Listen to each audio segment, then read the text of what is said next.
So the other day I was walking this way to the compost shed to dump our bucket of compost. And yeah, I looked over and I realized, holy Toledo, we got a big patch of burdock over here. And this is a super cool plant, you know. I refer to it as the all-purpose alterative because burdock is just one of the most amazing plants that addresses this whole pattern of alterative therapy. And while I'm not really one to say that, you know, a plant is best for everyone, if someone matches the pattern where they need an alterative, I really think burdock is one of the first and best remedies to go to because it is applicable for a really wide range of people. So here we are at the burdock patch. I'm gonna get all set up here and dig in to some of the medicinal virtues of this very important herbal medicine. Holy burdock. This is our little, actually big burdock area on the property here. It's actually right next to our compost bin. And you know, what's interesting about this herb is that it actually didn't used to be here at all. And then, yeah, when we put our compost structure over here, all of a sudden, all of this burdock started popping up all over the land, but especially located right around here, which I think is kind of an interesting signature of this plant in that it kind of likes these areas where there's stuff kind of decomposing, basically. For some reason, a lot of alterative plants seem to like those types of habitats. Notice that with nettle leaf as well. So anyways, here we are, burdock, Arctium lapa. This is an old remedy. This has been used in herbal medicine for a very, very long time, both east and west. Though we find that in Chinese medicine, primarily we see the seed of burdock being utilized, whereas in Western herbalism, the root is also used. The seed of burdock has also been used in Western herbalism. But I personally have the most experience in working with the root. They are slightly different medicines, but I haven't really used the seed too much, to be honest. So I'm primarily going to be speaking about burdock root here. So it's interesting, Arctium, Arctos, the etymology of that word has an association with the bear. And it is interesting to note that according to Matthew Wood, many First Nations people do classify this as a bear medicine in the sense of it relating to, you know, the cycles of the bear and how they go into long periods of hibernation where they're not really eating anything. And then when they come out and kind of are gorging themselves. And this is oftentimes associated with changes in metabolism, right?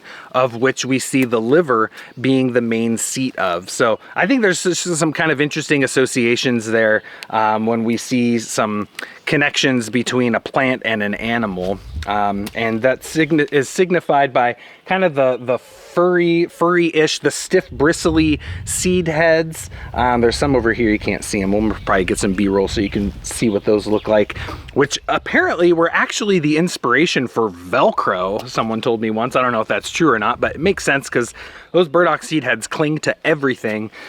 We're actually trying to kind of cut back on the burdock a little bit around here because we raise sheep, and when those burdock seed goes into seed, it gets in all the sheep wool, and my wife Whitney spins the wool, and when we shear the sheep and all the burdock gets in there, it's kind of basically unusable. So it's actually, the burdock unfortunately is becoming a little bit of a nuisance out here. But we also see that in the brown coloration, the kind of furriness of the roots as well, which you also kind of see on like the root crowns of Osha. So Arctium lapa. The taste of this herb is really, really cool. It kind of has a complex flavor profile in my opinion. But what we see is that it has first of all, it's oily. So this has a lot of fixed oils in it. There's an oily kind of flavor to the root, a very slight bitterness and sweetness to it too. So it is a complex flavor profile.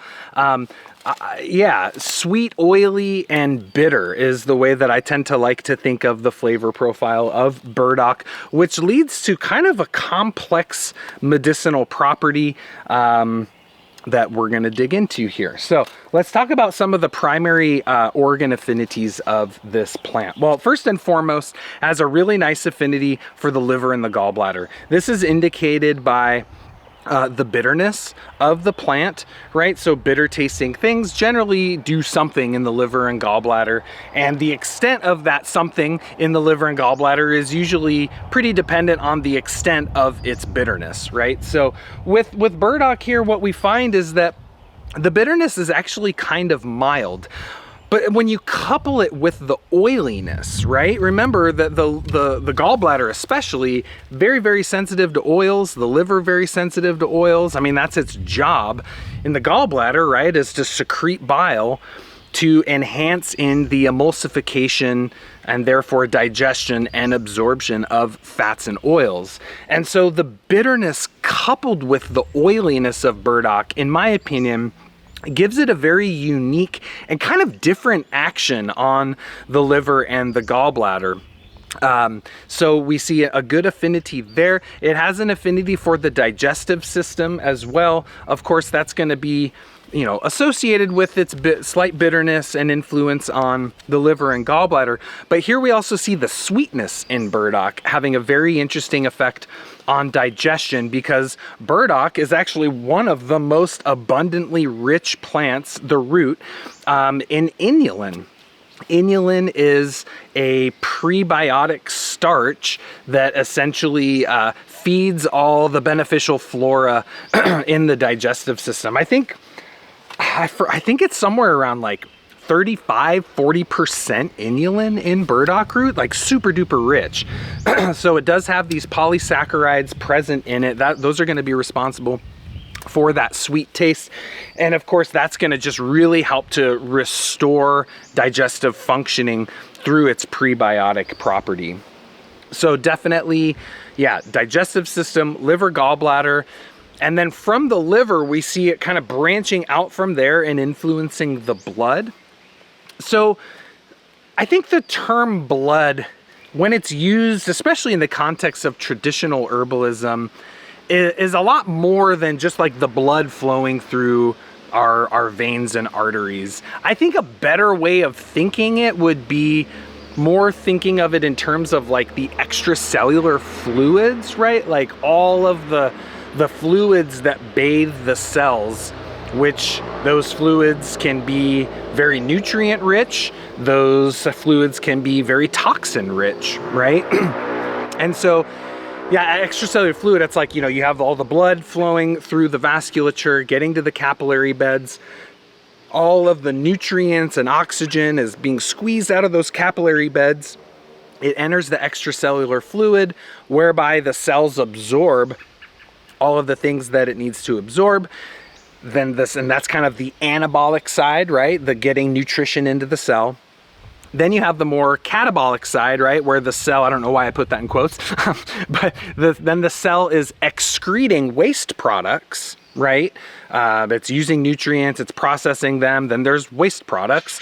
It sends it out of the cell, enters the extracellular fluid, and then is picked up by, you know, lymphatics and venous circulation, brought to the liver to metabolize and process, or kidneys to be excreted, and right, those waste products are excreted from the body. And we might think of that as, you know, kind of foundations of metabolism. So I like to think of that in terms of when I'm thinking of blood, right? When you hear the term like blood purifiers, it's kind of the greater blood is the way I would think of it, which is kind of inclusive of the extracellular fluids. Oftentimes that's going to include the lymphatics, because let's face it, what does the lymphatics do, or what do the lymphatics do? It purifies the blood, right? So I just wanted to explain that, because when you're, especially if you're reading old books and you see the word blood, I think it's good to kind of think of it in this slightly greater context of like what that means.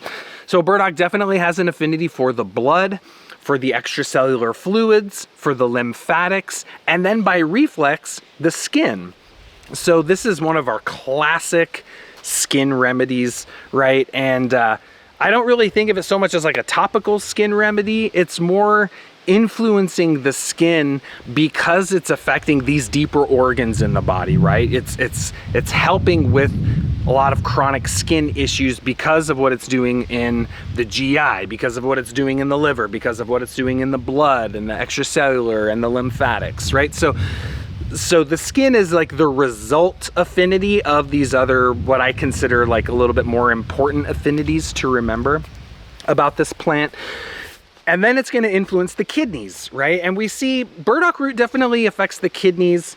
From what I understand about the seed of burdock is that the seed has a little bit of a stronger affinity for the kidneys than the root does.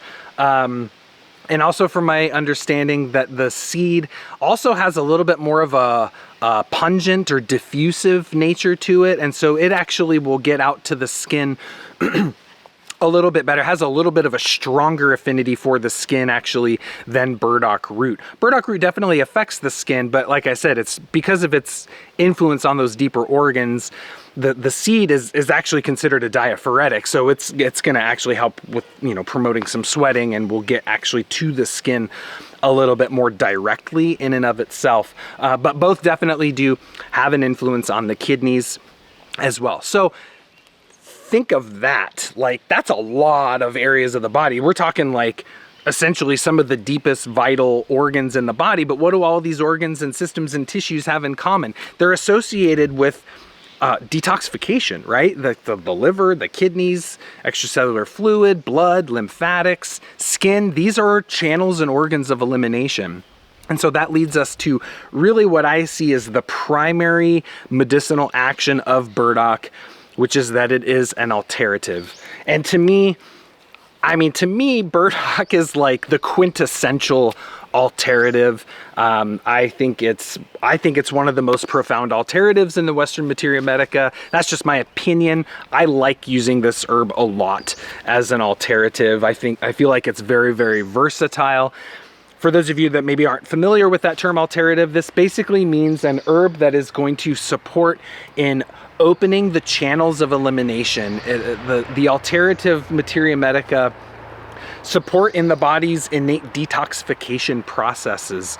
So we have channels of elimination: the skin, the liver, the kidneys, the bowel, the lungs, right? These are the areas of the body where things get out of the body, right?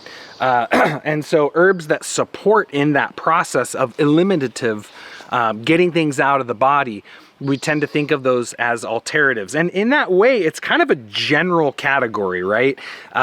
You know, you can have an alterative like nettle leaf, you've got red clover, you've got burdock, you've got cleavers, you've got echinacea, but those are all very different remedies. So to me, I feel like it's important to think of our alterative Materia Medica and kind of subclassify those remedies a little bit more. Like, I feel like it's good to know an herb's alterative, but it's almost like not enough.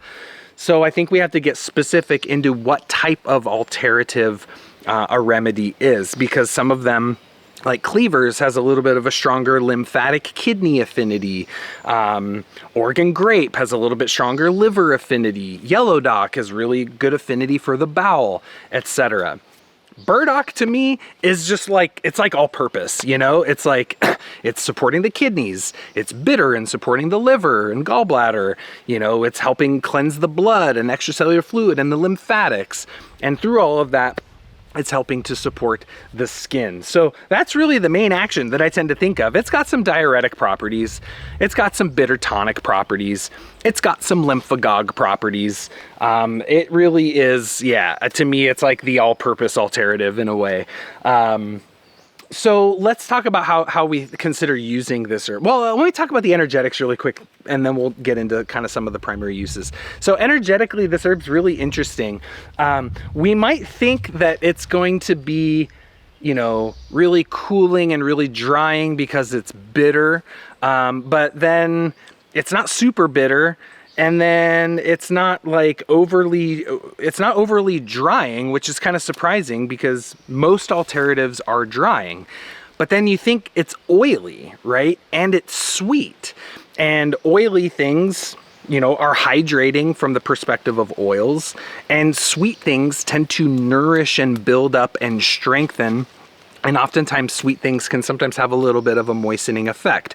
So we have a really interesting dynamic with burdock, and this is why I consider it the all-purpose alterative, because it's really neutral, right? I don't think this herb is overly warming or overly cooling the root. The seed, from my understanding, does tend to be a bit more warming, diffusive and warming. But the root to me is pretty temperature neutral. I would say neutral to slightly cooling. So it is going to be very effective for more heat patterns. So if we see especially like hot, red, inflamed skin conditions, right? Burdock is very, very good for there. So, but it's not like if someone's cold, they're not gonna drink Burdock and be like, woo, I'm cold now, right? At least not in my experience with it. And I live in a pretty cold habitat. So I haven't found that to be overly cooling. And then we have this interesting dynamic with moisture, right? It's like you would think a remedy that makes you pee more and makes you sweat more and, you know, increases excretion of fluids and things from the body, that it would dry you out. But again, it's sweet and oily. And so I actually find it to be pretty neutral in terms of its influence on moisture, which makes this plant really, really versatile. So I find that this plant is really, really great for both damp and dry patterns. And one of the ways that I think of it is that it's actually almost like for the skin, it's almost like a sebaceous gland, which are like the oily glands, amphoteric. So amphoteric meaning kind of regulating. So we can use it for really dry skin conditions, dry, itchy, flaky eczema, really, really nice. It's like it gets those oil secretions going from the sebaceous glands. The oiliness in the root itself helps to kind of moisten the skin. And then the bitterness of it is going to help in the digestion of fats and oils, right? Which is further going to support that kind of rehydration of the skin from an oils perspective. But at the same time, it can be really good for damp, weepy, hot, damp type skin conditions, like the really inflamed weeping eczema or really oily acne, things like that. Burdock is fantastic for. So I find that it's kind of like a sebaceous gland amphoteric is one of the ways that I tend to think of this plant. So again, all-purpose alterative, really, really versatile here in how you can apply it. And I think that is very much so reflected in the energetics of this herb.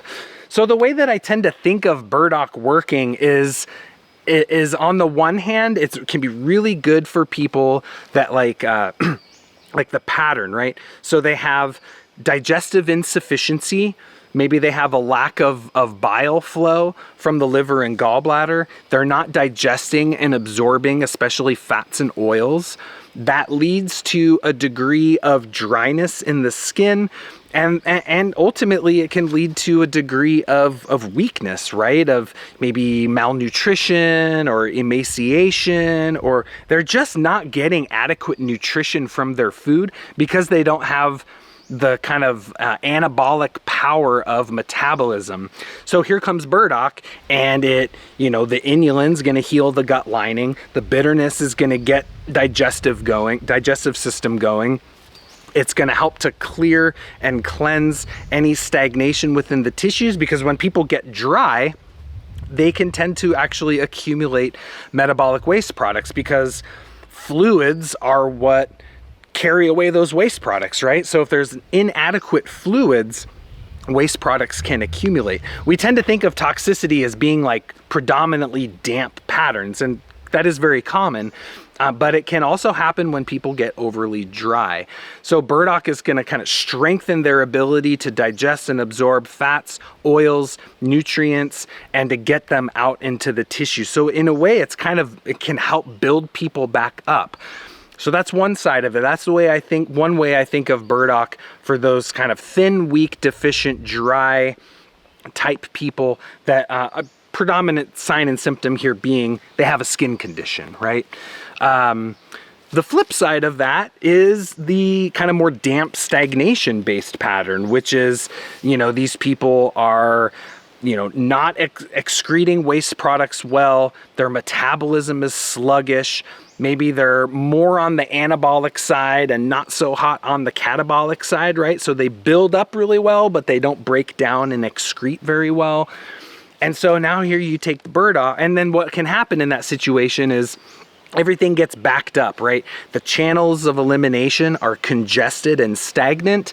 Now the lymphatics get congested, the extracellular fluid and blood gets stagnant, the liver gets stagnant, the kidneys are stagnant, and everything's just backed up, right? And then the body's like, I gotta get rid of all of these metabolic waste products. What do? Well, let's throw them out the skin.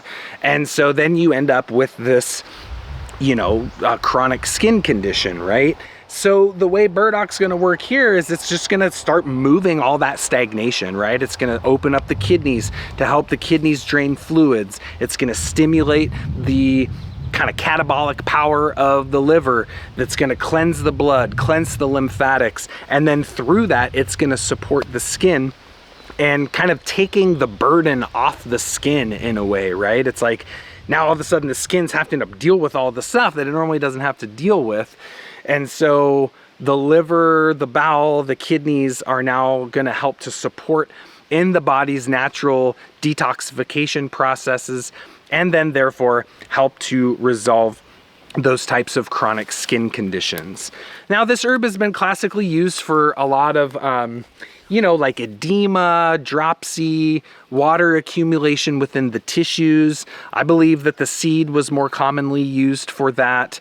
But then a lot of old toxin type conditions too. Like I remember reading some of the old doctors would use it for things like syphilis, or any type of like hot, red, inflamed skin outbreak type situations, right? Burdock is going to be a really, really effective remedy to consider. So that's kind of the main way that I think of this plant. I really love it in combination with some of those other remedies that I mentioned, like milder alternatives. So I love it in combination with red clover. I love it in combination with cleavers. I love it in combination with Oregon grape. And what that does is, like, the cleavers gives a little more focus in the kidneys. The Oregon grape gives it a little more focus on the liver. The red clover gives it a little more focus on the lymphatics. And then I'll put a circulatory stimulant in there, like some cayenne or some ginger or some prickly ash, to just move it, right? Because in these situations, things tend to be kind of stuck and stagnant. And so it's going to really help move things like that. For the really like hot, red, inflamed skin conditions, it's going to combine very nicely with sarsaparilla. Sarsaparilla is very indicated for those, hot, red, itchy, inflamed skin conditions. So that's a really nice pair with burdock. And then I also really like to pair burdock with yellow dock, right? They're both docks. The yellow dock, very good for hot, red, inflamed skin conditions, but specifically when it gets that like kind of like almost rusty color, like it's weeping, like a weeping eczema, and it gets kind of like an orange, rusty, crusty exudate on the skin. That's a really good indication for a specific indication for yellow dock. And I really like combining it with yellow dock too, to just aid in bowel excretion, people that like tend to be a little constipated. So from these perspectives, it's interesting, right? It can be used for dry atrophy tissue state. It can be used for damp stagnation tissue state. It is, in a way, a tridoshic plant, right? It cools the heat of pitta. It helps nourish and build up and strengthen a weak, deficient vata. And it helps cleanse and detoxify an overly damp, heavy, stagnant kapha. So in a way, it is kind of a tridoshic herb, which again, all-purpose alterative, I think it makes it a very, very versatile plant. Now, one thing I noted earlier is that inulin property. So inulin is a water-soluble sugar, right? It's a starch. So in order to get kind of that gut restorative effect through helping with the the prebiotics to build up the gut flora, You really have to decoct this herb. You got to do a long decoction, long, slow, kind of gentle decoction. You got to concentrate it down. This is why if you've ever made a burdock tincture and you get that kind of like that milky layer at the bottom, that's all the starches that are present in that herb. And I actually kind of like seeing those there. Some people don't like that in their burdock tincture. I think that's like good medicine personally. So for the gut restorative property, I really like combining it for like the prebiotics. One of the other herbs that's really rich in inulin is dandelion root. So I love dandelion root and burdock as a pair.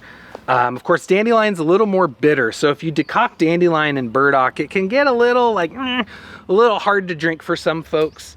So what I like to do is like, you know, maybe 40% burdock, 40% dandelion, and then like 10% ginger root. And what that does is it improves the flavor a bit, and then it stimulates it, it circulates it. The dandelion can be a little cooling for some people. So if you put a little bit of ginger root in that tea, it kind of warms it up, makes it a little bit more suitable for people that tend to have a little bit of a colder constitution. That's a fantastic formula, really, really nice. If someone tends to be really dry, you could put a little bit of licorice root or even a little marshmallow root in that decoction, and that's just gonna be a really good base decoction formula to drink.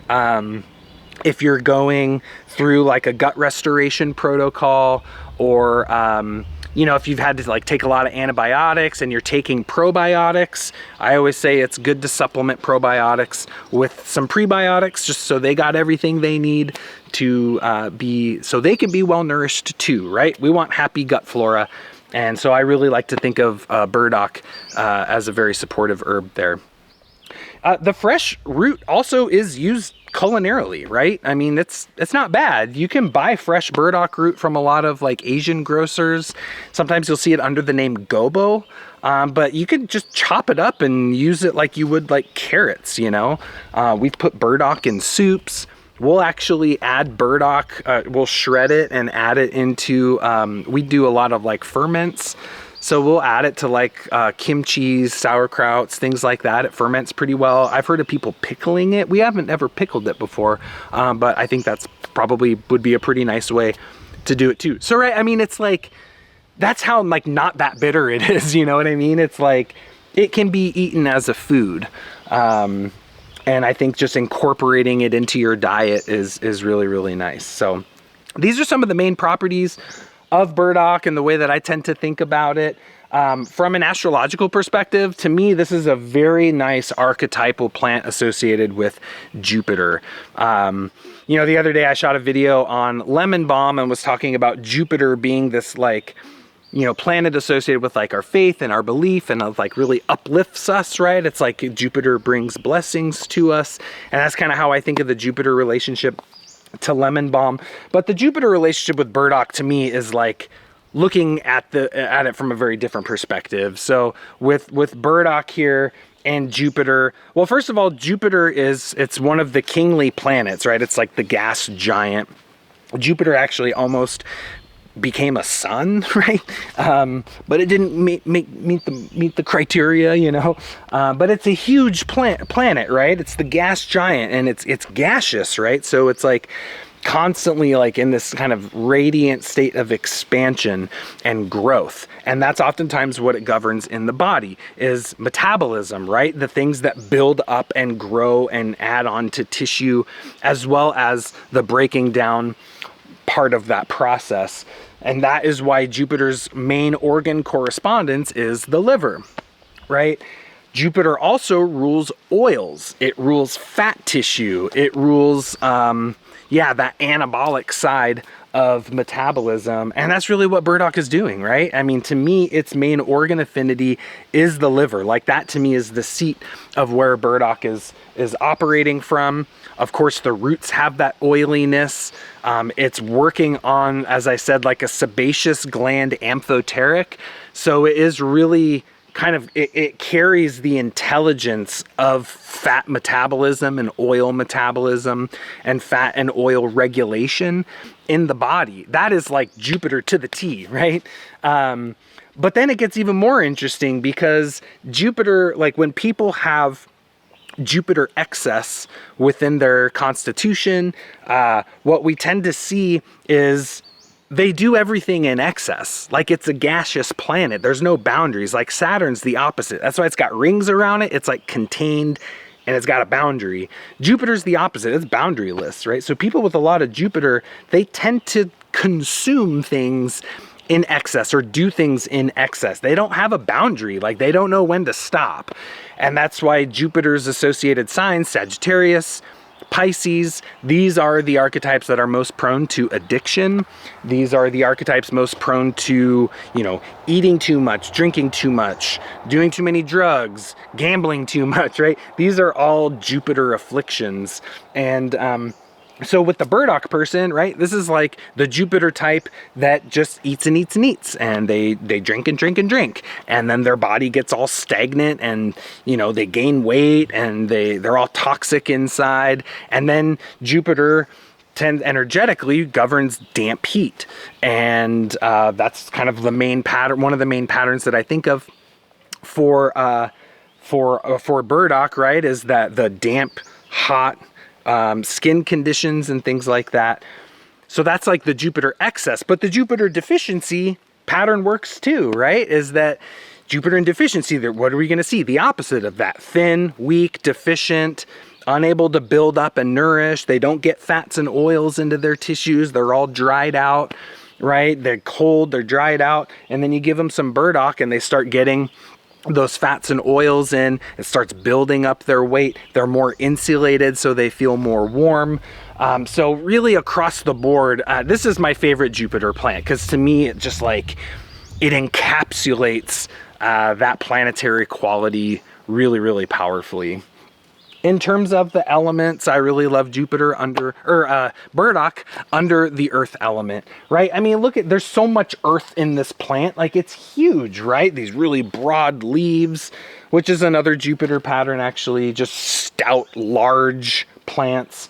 That's an earth element quality as well. Of course, we're using the root. That sweet taste in Ayurveda is associated with the earth and water elements.